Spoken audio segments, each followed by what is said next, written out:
네, 믿음의 성도님들 반갑습니다. 오늘은 구약 성경에서 어쩌면 가장 뜨거운 심장을 가진 책, 바로 예레미야서를 깊이 들여다보려고 합니다. 네, 사실 이 책이 심판과 경고의 메시지가 많아서 좀 읽기 버겁고 우울하게 느껴질 때가 있잖아요. 그렇죠. 사실 좀 피하고 싶은 책이기도 하죠. 맞아요.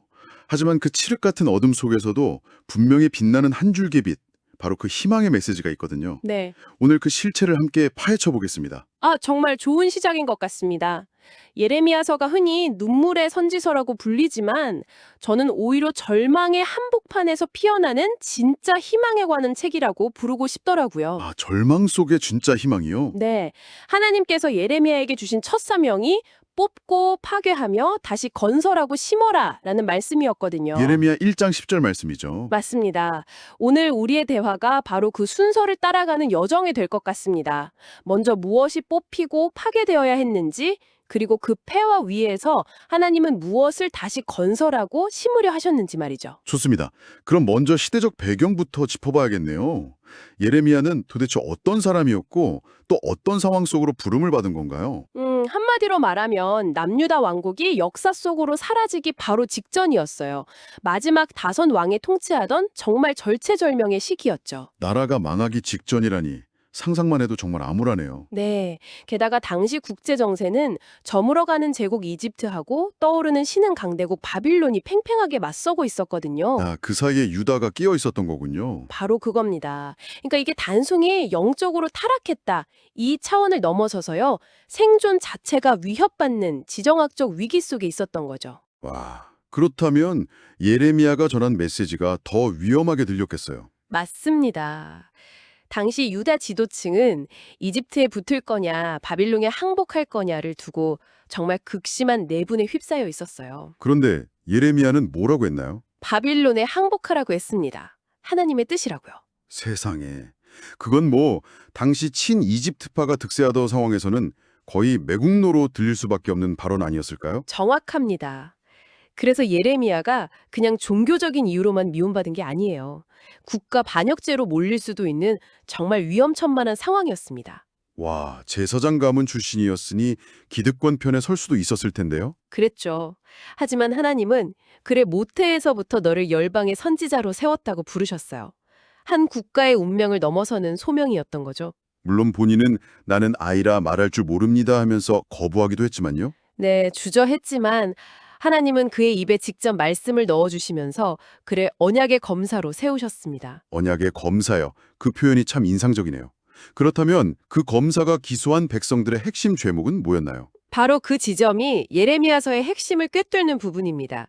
예레미야 2장 13절에 그 답이 나오는데요. 제가 한번 읽어보겠습니다. 네, 부탁드립니다. 내 백성이 두 가지 악을 행하였나니 곧 그들이 생수의 근원되는 나를 버린 것과 스스로 웅덩이를 판 것인데 그것은 그 물을 가두지 못할 터진 웅덩이들이니라. 생수의 근원이신 하나님을 버리고 스스로 터진 웅덩이를 팠다. 여기서 웅덩이, 그러니까 저수조는요, 당시 개인의 부와 안정을 상징하는 아주 중요한 자산이었어요. 아, 그냥 아무 구덩이가 아니군요. 네.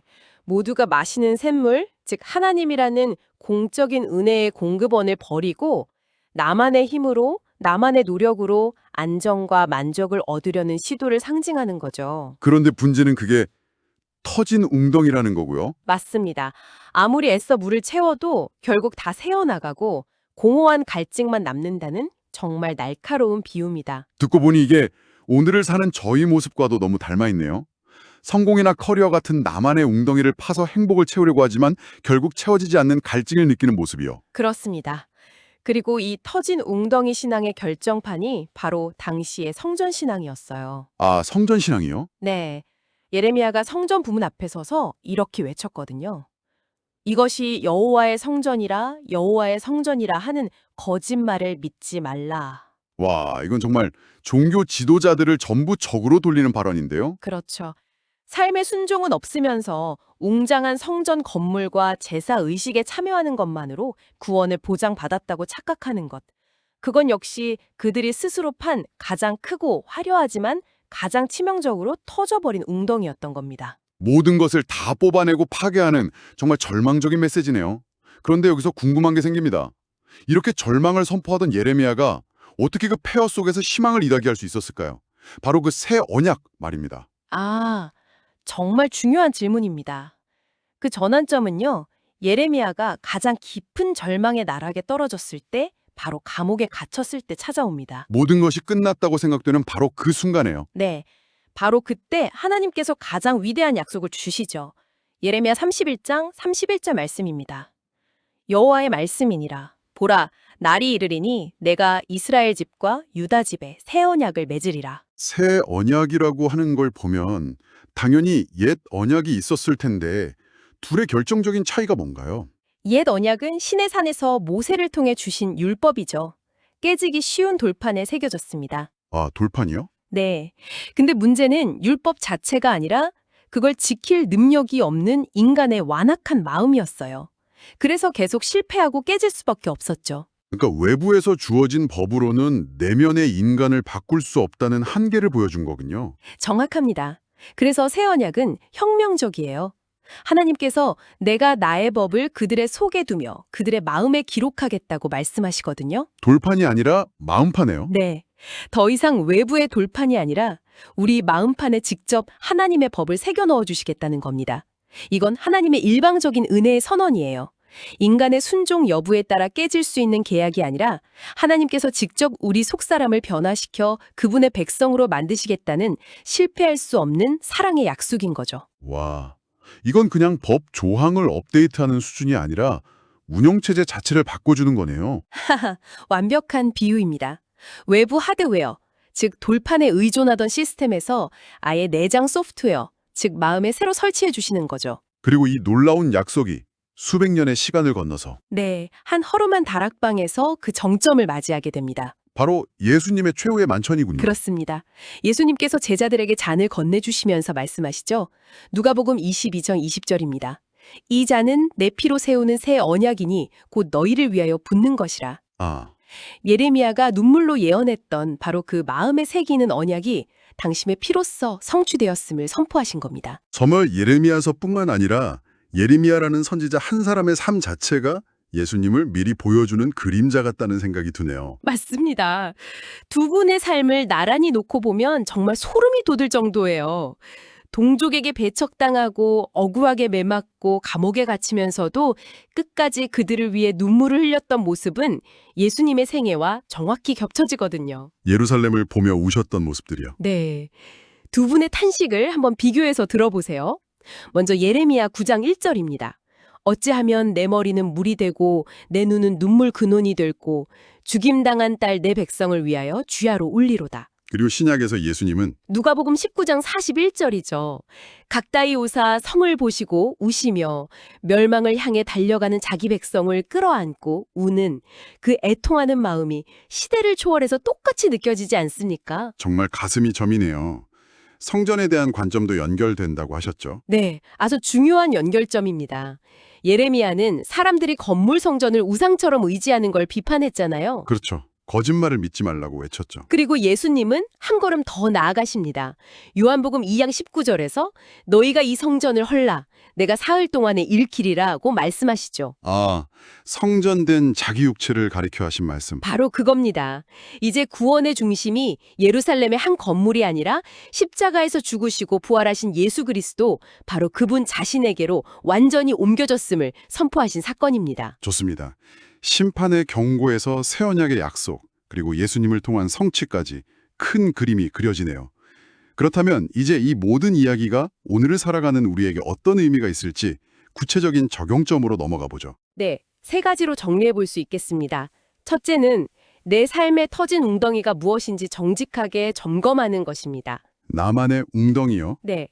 우리도 교계 출석이나 헌금, 봉사 같은 종교적 행위들을 나름의 웅덩이로 삼고 이 정도면 괜찮은 신앙인이지 하면서 안도감을 느낄 때가 많거든요. 하지만 예레미야는 그 모든 껍데기를 버리고 마음의 중심을 보시는 하나님께 돌아오라고 촉구합니다. 나의 안정감이 정말 하나님에게서 오는가, 아니면 내가 파놓은 어떤 종교적, 도덕적 웅덩이에서 오는가를 물어야겠군요. 맞습니다. 그리고 둘째는 이해할 수 없는 고난 속에서도 하나님의 선하신 계획을 신뢰하는 것입니다. 고난 속에서의 신뢰. 네. 예레미야서에서 가장 유명한 구절 중 하나인 29장 11절이 사실은 바빌론의 포로로 끌려간 백성들에게 주신 편지에 담긴 말씀이에요. 제가 읽어보겠습니다. 네. 여호와의 말씀이니라 너희를 향한 나의 생각을 내가 아나니 평안이요 재앙이 아니니라 너희에게 미래와 희망을 주는 것이니라. 아, 그 절망적인 상황에서 주신 말씀이었군요. 네.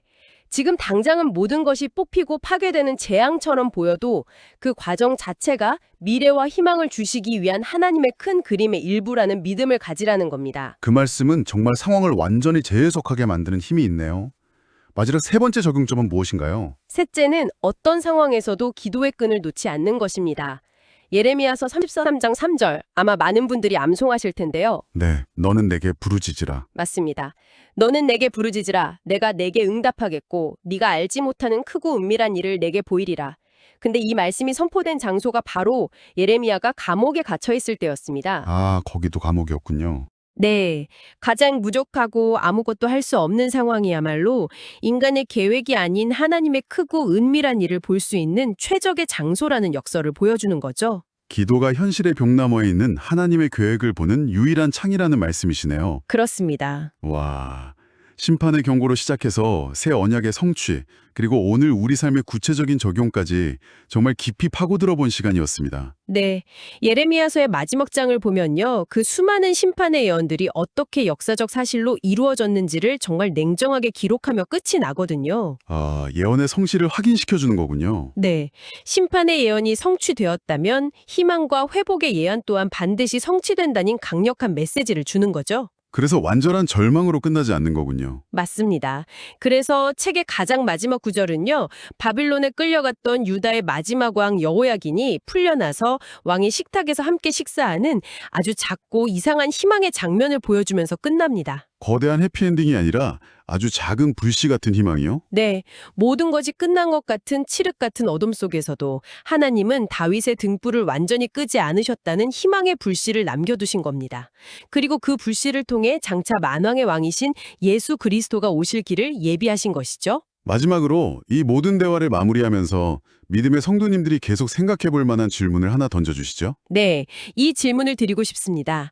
하나님께서 지금 당신의 삶에서 뽑아내고 파괴하고 계신 영역은 무엇입니까? 어쩌면 그것은 내가 가장 의지했던 건강일 수도, 안정적인 직장이나 관계, 혹은 스스로 쌓아올린 종교적 의로움일 수도 있습니다. 그리고 바로 그 폐허 위에서 네, 바로 그 폐허 위에서 하나님께서 다시 건설하고 심으시려는 새 언약의 계획은 무엇이라고 생각하십니까? 내가 단단히 붙들고 있던 터진 웅덩이를 기꺼이 포기하고 오직 예수 그리스도라는 영원한 생수의 근원으로 나아가기 위해 오늘 무엇을 결단하시겠습니까?